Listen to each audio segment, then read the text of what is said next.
Tensions between the U.S. and Russia bubbling over tonight, with the Kremlin strongly rejecting allegations that Russia is breaking its nuclear weapon treaty. The accusations made after this. A boastful unveiling of Russia's newest nuclear weapons during an annual address by President Vladimir Putin. In the speech being described as one of the most hostile in years, Putin says his nation is developing an invincible new missile capable of hitting almost any point in the world without interception. Among the other new weapons that are either in development or ready, a new intercontinental ballistic missile, a small nuclear warhead that could be attached to cruise missiles, underwater nuclear drones, and a supersonic weapon and a laser weapon. He also warned that a nuclear attack on any allies of Moscow would be treated as an attack on Russia itself and result in an immediate response. But perhaps most disturbing to the U.S. is a map that appeared in one of the simulations. A concept video for a separate missile apparently mocked a nuking of Florida. Spokesperson for the U.S. State Department and the Pentagon criticized the depiction as reckless.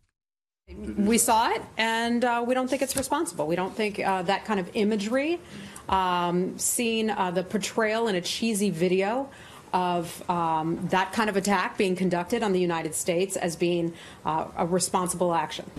We're not surprised by the statement, and the American people should rest assured that we are fully prepared.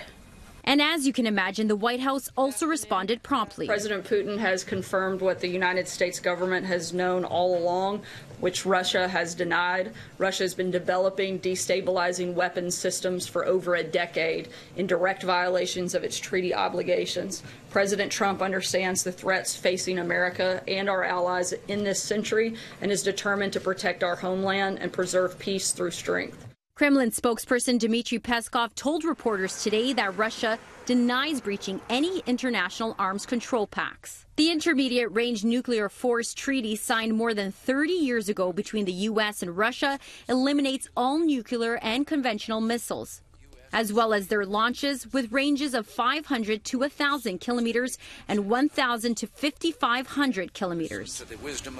Going back to Putin's warnings about attacks on Russia's allies, it's unclear if he had any particular in mind, but he does seem to suggest that the U.S. has no place using nuclear weapons on the battlefield in Syria.